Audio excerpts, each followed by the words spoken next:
My name is Dave Crane. I'm taking over for a little while to get you up to speed. We're running about 20 minutes late for various reasons, but we'll be catching up with that. But sticking around is going to make it worth your while anyway. Next up on stage, a very dear friend of mine is going to be looking after a fireside chat to bring the spotlight on Binance in Dubai and also the digital ecosystem for startups and the things you can look forward to, which will help you to grow your business in this incredible part of the world. So please put your hands together as we bring on stage Dr. Marwan Zarouni, the CEO of the Dubai Blockchain Center. Thank you, sir. And also Richard Teng, the head of regional markets for Binance.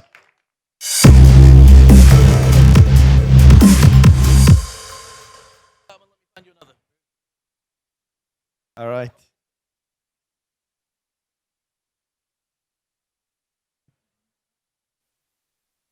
Thank you. Thank you, everyone, for coming. And apologies for the delay. Thank you, Richard, for this fireside chat. Thanks for having me. It's always good to be with you on stage. Can you guys hear us? Yes. Oh, okay. good. Very good. So let's do a round of introductions first. Can you tell us more about yourself and what you do, Richard? Hi, I'm Richard Teng. So I am head of regional markets at Binance. So in my day job, what I do is to make sure that in every place, every region, every country that we do local deployment, we do those well, right? Working with government, working with agencies, regulators, working with partners locally, as well as satisfying the needs of our users in each of the respective countries and regions. So I have backed by a very capable team, some of whom they are here. So I mean, we have a big team now in Dubai. Yeah, speaking of that, I'll tell you a little bit about what I do as well and what my new role in Dubai is. I'm actually a strategic advisor for Dubai economy and tourism, and I played a role in convincing Binance that this is the place to be, and thankfully, you guys made that leap, and you guys have a lot of employees here in Dubai, and it looks like you're loving the region and you're loving being here. Can you tell us a bit more why Dubai and why now? Absolutely. So, but this is not our first rodeo together, and we agree that it's not a one-sided chat. So I'm going to ask Dr. Marwan some questions later as well. But there's a very good question. I think our journey, as in Binance, for me, I've been staying in this region for about 8 years now, so I know this region pretty well. But for Binance, that journey when CZ visited Dubai and the region in November of 2021, just several months after I joined Binance, right? So he came here, he felt very welcome. There was a proposal then, including from you, to try to make Dubai a blockchain, a crypto hub, not only for the region, but internationally, right? A global crypto hub. And every time we see something like that, it excites us tremendously. We're giving a chance to work with yourself, obviously, and with some of the important constituents in Dubai. And subsequently, with VARA coming out, we have the opportunity to work very closely with VARA to come up with a framework that's supportive of crypto. And I think when we first started our journey, and that's towards the end of 2021, I must say there are much fewer activities, much fewer blockchain crypto players here in Dubai. But if you look at today, what VARA has done, what you have done, the Blockchain Center, and what the government of Dubai has done, is such a vibrant ecosystem now. The clarity of rules, the clarity of the framework has attracted many, right? I was walking the booth, talking to many different players, and I see many first-timers here for this session. And they are saying that the atmospherics is so great, they felt so welcome, they are looking to really develop and explore what else they can do from Dubai. So kudos to all of you. Thank you, I appreciate it. And I think there's a lot of people behind the scenes, so we are only 2 people in the huge army that's actually pushing Dubai forward and really playing that story. I think the organization of events by itself is amazing. And I think the Future Blockchain Center put Dubai on the map when it comes to event organization, but encouraged a lot of people to do events. And I know Binance has done Binance event in Dubai, and now you have another one coming up soon in Turkey as well. Can you tell us a little bit more about that? Sure. So the first Binance Blockchain Week was in Dubai in 2022. So that's the first time around we did it. And then we did another one in Paris last year. So this time around, we're bringing it to Turkey. It's going to be on 8th and 9th of November, right? If I remember the dates correctly. It's going to be very exciting. We have huge signed up for that. We have great speakers, and I hope you'll be there as well. Yeah, I will definitely try to make it. Yeah. So we have interesting projects on show. We have very good speakers. So for those that have not signed up, I'm not quite sure whether we have tickets anymore, but do try to sign up if you're keen to go for that one. Yeah. So you said you're going to ask me a couple of questions. Yes, so. I am. So I think the first question is this, right? So you obviously have been very instrumental in building the entire blockchain Web3 narrative in Dubai. So as I speak to many newcomers to this region, what are some of the advice that you would give them for somebody that's pretty new to here? How should they navigate the landscape in Dubai?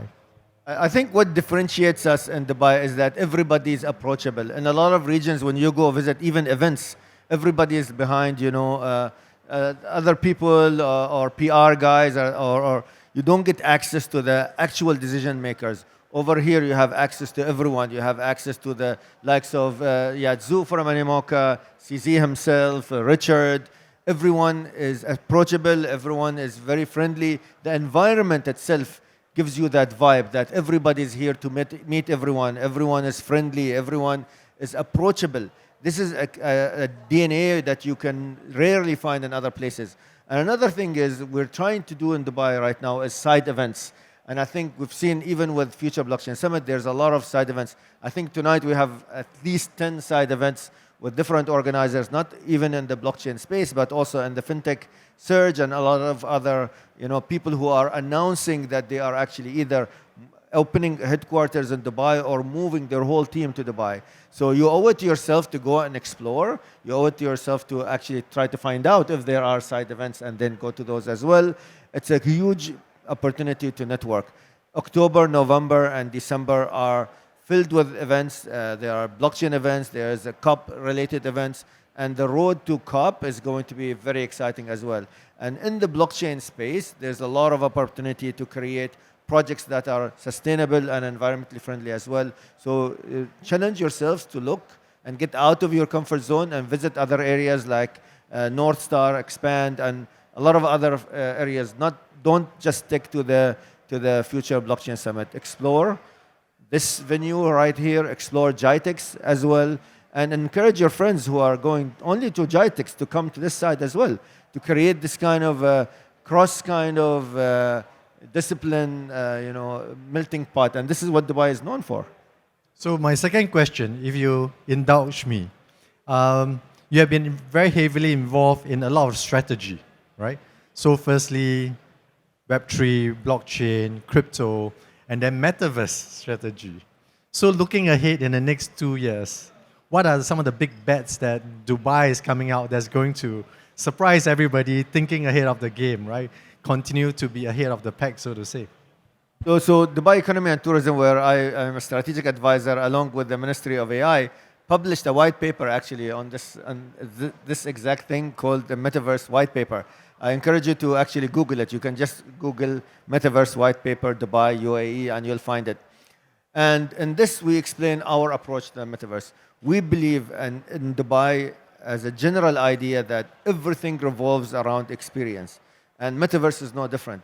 If you enhance the experience of the user, if you remove any kind of friction or unlock a new kind of value for the consumer or for the user, this is where you see the most value. If a metaverse does not deliver any value, nobody's going to use it. People are resistant to change unless there's value from it. It's easier to do something in the metaverse versus the real world, they will jump into it. If it's easier to do it in an app, they will jump into an app.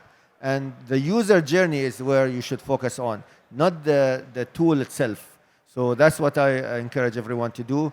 Focus on user journeys, focus on the value delivery, and focus on presenting something that the consumer would want to use. Questions. If you guys have any more questions for me or Richard, feel free to ask. We'll have a mic actually going around for questions. Don't ask what price Bitcoin will go to. Those are very difficult to predict. But if you have any questions, feel free to ask them. No investment advice we have here. Question? My name is Alexei. I'm from Austria in Europe, and I have a question to Mr. Teng. Maybe you answered this. I'm sorry. Maybe I missed it at the beginning of the presentation. But Binance, in many cases now, is leaving different markets. We heard about exiting from Russian market. I read today in the morning some news that you are stopping new users in UK. How do you see it for the Europe? What is the current situation for Binance in Europe? Are you welcome there, or is there a governmental kind of push? Sure. What's going on? So let me answer that question in depth. I do think that first and foremost, MiCA itself is a very important legislation, right? So it's not true we are leaving Europe. In fact, we are placing a lot of bets in Europe. Paris is our regional headquarters in Europe, right? So, but with the advent of MiCA, in the past, what we have to do is for every jurisdiction, you have to apply for AML registration, which is extremely time consuming, right? So with MiCA coming onto play, most of this AML registration has a sunset clause. They won't be relevant in the next 12 months. So instead of spending a lot of time getting individual AML registration in each of the 23 European states, which is time consuming, which does not make commercial sense, what we have decided to do is really to focus our attention on getting the MiCA license equivalent, which can be passportable within the 23 European states, right? So hopefully that will give you some insights on what we are doing over there. Thank you. And I'll answer in a different way what Dubai is doing. So even in VARA and Dubai, our regulations are passportable. So it's designed by the way to be in line with MiCA and other regulations, for example, alongside Hong Kong and other regions.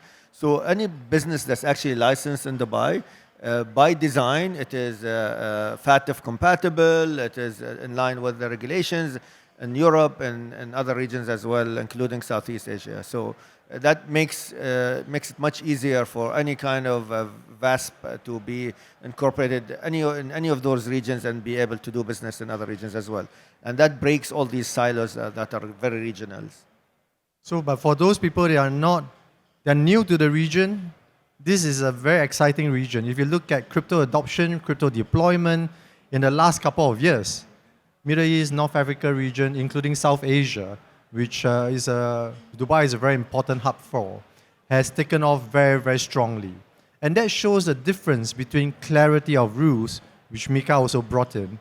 Clarity of rules, the ability of regulators to work very closely with industry, to understand industry needs, and then coming up with framework, allowing for products that serve users here.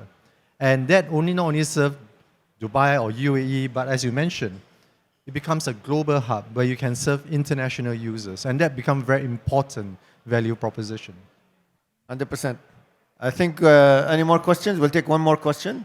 I think front row here. Thank you for delivering the mic. Thank you very much. My name is Martin. I'm a founder of Empiria, and my question is to Dr. Marwan. So today we have a UAE pass, which is a beautiful solution. It's UAE only, right? Are there any plans to standardize it, go towards the solutions like European blockchain services infrastructure with FC wallet, self-sovereign identity, to make the data that are created in UAE interoperable across the broader ecosystem of services? And I'm not criticizing UAE Pass because it's a great first step, but are there any plans to move it towards more globalized infrastructure?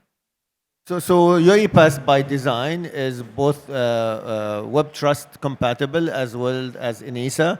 So it is ready not only to be passportable to any other region that will have their own digital identity, sovereign digital identity for its users, but it's also blockchain compatible. To the PKI we use is actually SHA-256, which is the same used by Bitcoin for wallets and that kind of stuff. So we use a vault as well, which is blockchain based. So it is technologically ready as well as regulation compliant and it just takes instant kind of collaboration if it happens with any region to be passportable between the two regions. So you can use UAE Pass in any other country. You can use it to do KYC/AML for any commercial offering, whether it is in the UAE or otherwise. There's a developer that UAEpass.ae as well that you can actually visit and develop your login. So UAE Pass is not only for login, it's login, digital signature, which is Adobe compatible, verification of signature, verification of anything. Could be proof of attendance, could be records and notarization for a certificate, could be anything. And anybody who's been to the UAE has the right to create an account. So you just have to visit the UAE or do digital onboarding from your phone. So you can do self-enrollment. So it is by design international. Okay, fantastic, fantastic. Thank you very much. Thank you very Thank much you. for your time. Thank you, Richard. Thanks. Wonderful. Thanks again, Dr. Marwan and Richard, sharing those wonderful insights. The UAE really is. Sorry, got to get a photo first. There you go. Gentleman from MTV. Oh, can I be in as well? Amazing. My mum will be very pleased. Hold the microphone. Don't hold the microphone. Put it behind my back. Is that okay?